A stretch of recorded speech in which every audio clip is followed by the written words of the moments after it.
덕성 책방.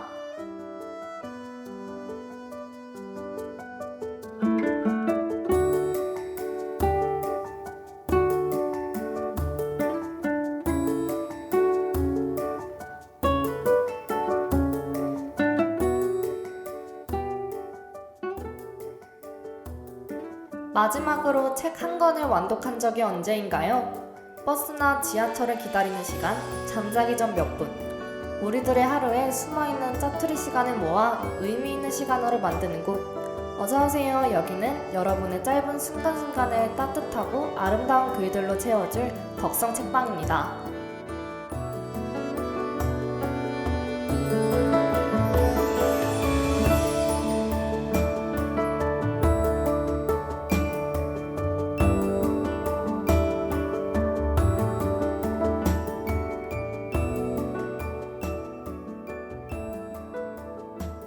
오늘 추천해줄 책은 신시아 라일런트의 그리운 메이 아줌마입니다.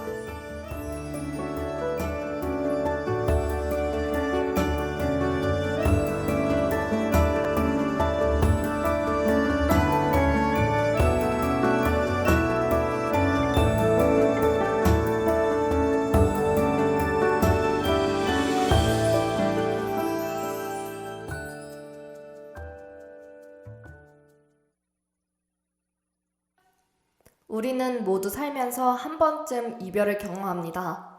그중 사랑하는 사람의 죽음으로 인한 이별을 마음의 준비와는 상관없이 남아있는 사람들에게 슬픔을 안겨주기 마련이죠. 오늘 소개해드릴 책 그리운 메이 아줌마는 이런 죽음으로 인한 슬픔을 소재로 한 책인데요. 잘못 표현되면 너무 무겁거나 진부해질 수 있는 이야기지만 작가는 12살 소년의 관점으로 슬픔을 다룸으로써 상실의 아픔을 쉽게 터뜨리지 않고 서서히 몰고 나갑니다. 그렇게 책을 읽는 동안에는 편하게 읽다가도 덮는 순간 숱한 상념과 뭉클함을 주는 그런 책입니다.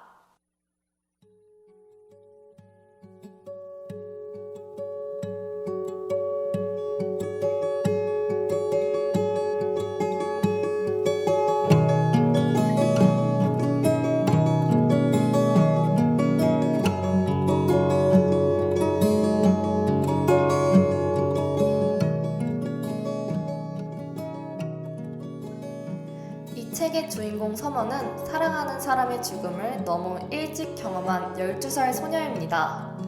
어릴 적 엄마가 죽고는 숙제와 같은 아이가 돼버린 서머는 누군가의 사랑을 그리워하는 아이였어요. 그러던 중 메이 아줌마와 오브 아저씨는 그녀에게 한 줄기의 빛이 되어주었죠.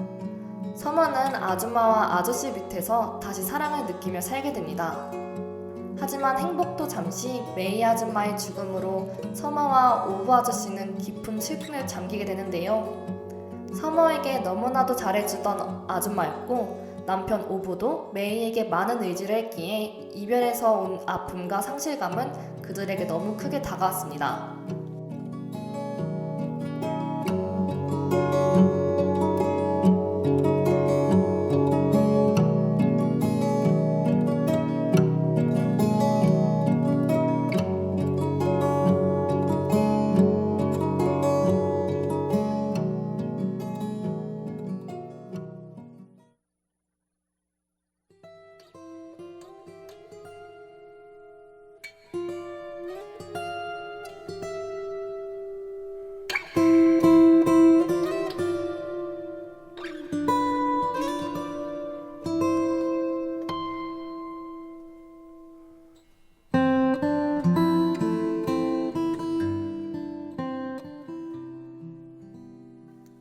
엄마가 돌아가신 뒤 아무도 나를 맡으려 하지 않았을 때도 이모나 삼촌들 손에 끌려 이 집 저 집 전진할 때도 나는 그 사랑을 가슴 깊이 간직했으며 아무도 나를 친딸처럼 받아들이지 않아도 투정 부리거나 남들을 미워하지 않았다.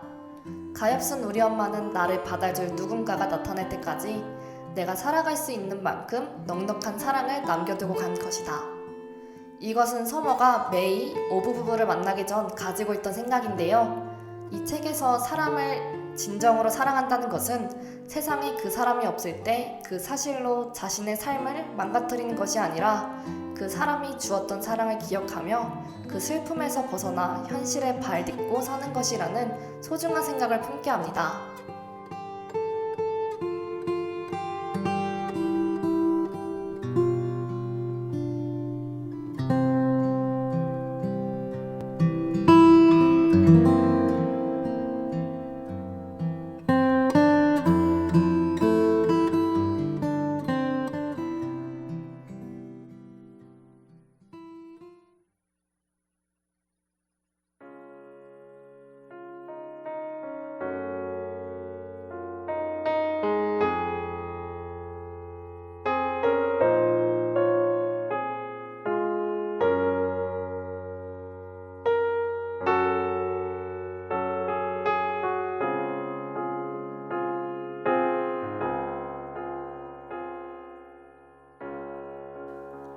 나는 울음을 터뜨렸다.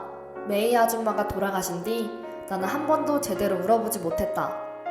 그저 아줌마의 빈자리를 견디는 데 급급해서 지난 2계절 동안 내 속에 차오르던 눈물을 안으로 삼켜왔다.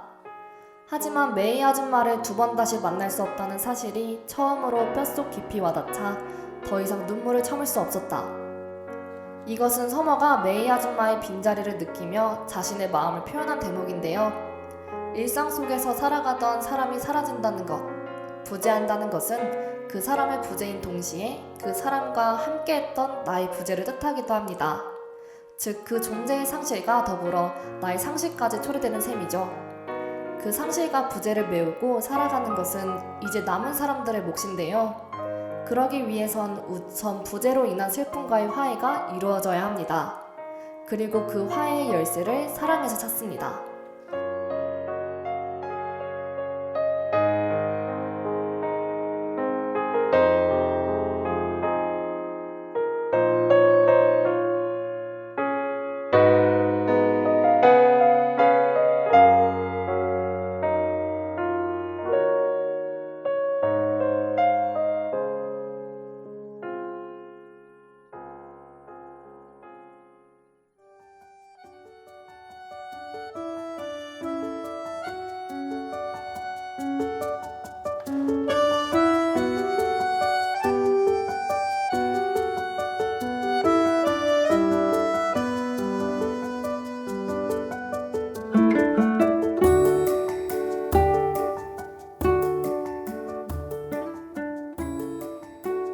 오늘은 신시아 라이런트의 그리운 메이 아줌마라는 책을 추천해드렸는데요.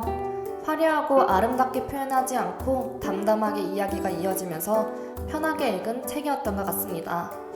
어떻게 보면 죽음과 사랑이라는 뻔한 소재일 수 있지만 어린아이의 입장에서 순수하게 감정을 표현하여 여운을 주기도 했습니다. 그리고 책을 읽으면서 슬픔이라는 감정은 부정적이고 빨리 잊어야 한다는 것이 아니라 그 속에서 충분히 느꼈다가 빠져나와야 한다는 깨달음도 있었던 것 같습니다. 여러분도 이 책을 읽으면서 잔잔한 감동을 느꼈으면 좋겠네요.